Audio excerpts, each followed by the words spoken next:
ফিলিস্তিনের যে মুসলমান বাচ্চারা, যুবকরা, মহিলারা তারা খাবার পাচ্ছে না।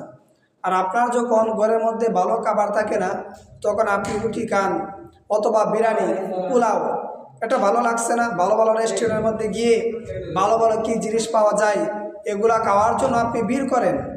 কিন্তু ফিলিস্তিনের মুসলমান বাচ্চা, নারী, যুবকরা তারা দিনের পর দিন, মাসের পর মাস, বৎসরের পর বৎসর তারা খাবার পাচ্ছে না। আল্লাহর কাছে কি জবাবদিহি আপনি করবেন বলেন?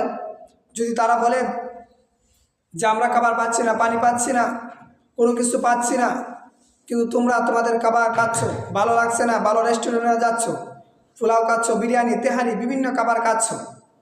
সাহাবায়ে কেরাম একবার রাসূলুল্লাহ সাল্লাল্লাহু আলাইহি ওয়াসাল্লামের কাছে আসলেন, ইয়া রাসূলুল্লাহ, আমাদের পেটের মধ্যে দেখেন খাবার নাই, পাথর বাঁধা।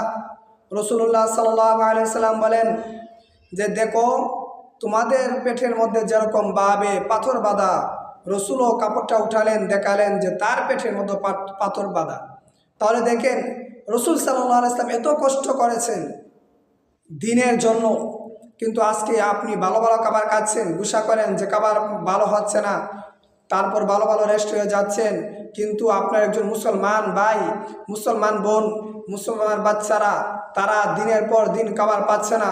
তারা যদি আল্লাহর কাছে নালিশ করে, তাহলে আপনি চিন্তা করে দেখেন আপনাকে একদিন জবাবদিহি তার আওতায় আসতে হবে। আল্লাহ রাব্বুল আলামিনের কাছে যদি তারা বলে যে আমার অমুক অমুক ভাইরা অমুক অমুক দেশের মধ্যে তারা ভালো ভালো খাবার খেয়েছিল, আনন্দে তারা মেতে উঠেছিল, হাজার হাজার কোটি কোটি টাকা তারা অযথা খরচ করে কাটিয়ে দিয়েছে, অথচ আমরা খাবার পাচ্ছি না, তখন মুসলিম হিসেবে আল্লাহ রাব্বুল আলামিনের দরবারে তুমি কিভাবে দাঁড়াবে বলো?